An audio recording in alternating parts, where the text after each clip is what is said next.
Assalamualaikum warahmatullahi wabarakatuh. Selamat malam. Perkenalkan, nama saya Niko Andrea Suryadi. Saya dari kelas manajemen PJJ S1 Universitas Cyber Asia. Di sini saya akan menjelaskan mengenai kebijakan mikro konversi minyak tanah ke gas LPG. Konten pembahasan pada kali ini adalah yang pertama, program konversi minyak tanah ke gas LPG, dampak dari kebijakan tersebut, dan yang terakhir adalah kesimpulan. Program konversi minyak tanah ke gas LPG. Kebijakan ini dibuat pada tahun 2007 hingga 2010 pada masa pemerintahan Bapak Presiden Susilo Bambang Yudhoyono. Meski awalnya banyak yang menyaksikan akan berhasil, konversi minyak tanah ke LPG menjadi fenomena menarik dan penting. Bukan sekadar persoalan teknis, konversi juga berhasil mengubah kebiasaan yang sudah mentradisi. Konversi bahkan bisa mengembangkan geliat ekonomi. Dampak kebijakan.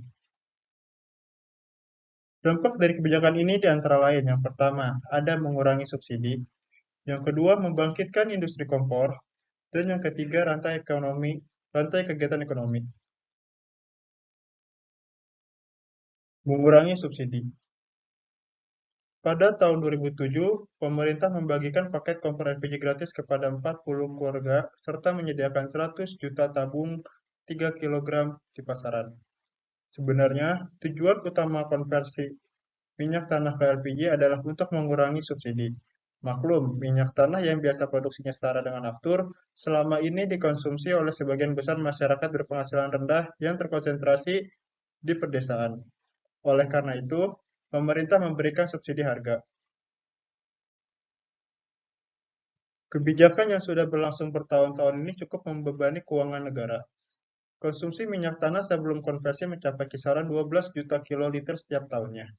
Ketika itu, besaran subsidi mencapai 25 triliun. Angka ini berubah sesuai dengan baris asumsi harga minyak mentah dunia maupun volume.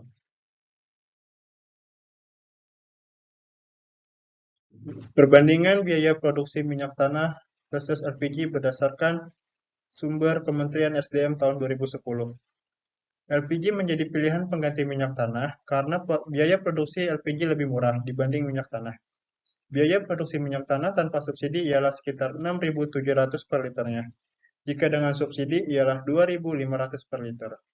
Untuk satuan setara minyak tanah, biaya produksi LPG tanpa subsidi ialah 4.200 per liter. Sedangkan LPG dengan subsidi ialah 2.500 per liternya. Pemanfaatan LPG jelas mengurangi konsumsi subsidi minyak tanah. Penghebatan pemerintah bisa mencapai 19,34 triliun.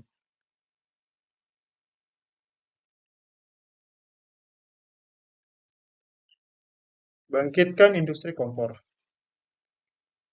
Pabrikan aksesoris juga berkembang seiring kebutuhan pengoperasian kompor. Saat ini, ada 21 pabrik katup tabung, valve, selang, dan regulator dengan berbagai merek di berbagai wilayah di Indonesia. Produksi katup tabung mencapai sekitar 25 juta setiap tahunnya, regulator mencapai 45 juta per tahunnya, dan selang karet mencapai 80 juta per tahun.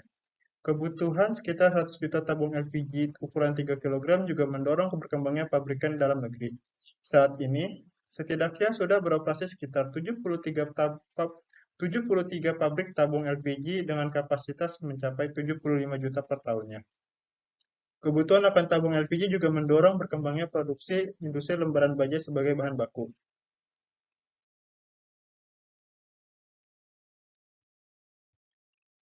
Rantai kegiatan ekonomi.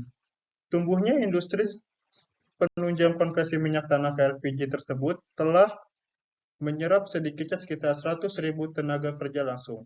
Diprediksi, jumlah tenaga kerja tidak langsung yang terserap lebih banyak lagi dengan berkembangnya industri ini.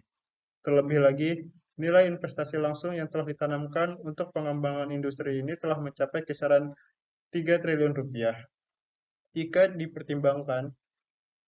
mempertimbangkan investasi tidak langsung, nilainya akan lebih besar lagi.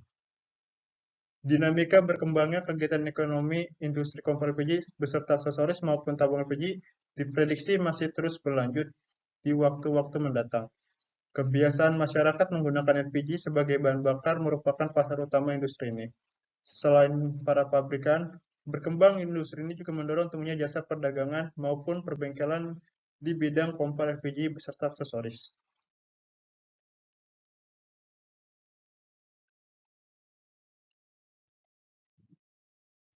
Aktivitas ekonomi juga terjadi dalam jalur distribusi LPG. Sejak dari lapangan produksi ataupun impor hingga ke konsumen, selain berupa pembangunan infrastruktur, termasuk kapal pengangkut, juga memacu investasi di bidang pengangkutan, stasiun pengisian, serta penyaluran dan pemeliharaan atau SPPBE atau SPBE. Rantai distribusi juga membuka peluang usaha berupa pembukaan agen, subagen, dan pangkalan atau penyalur. Kita sudah ada di penghujung materi yaitu kesimpulan. Kesimpulannya ialah bahwa menggunakan bahan bakar gas LPG lebih menguntungkan atau lebih efisien dibandingkan dengan menggunakan bahan bakar minyak tanah.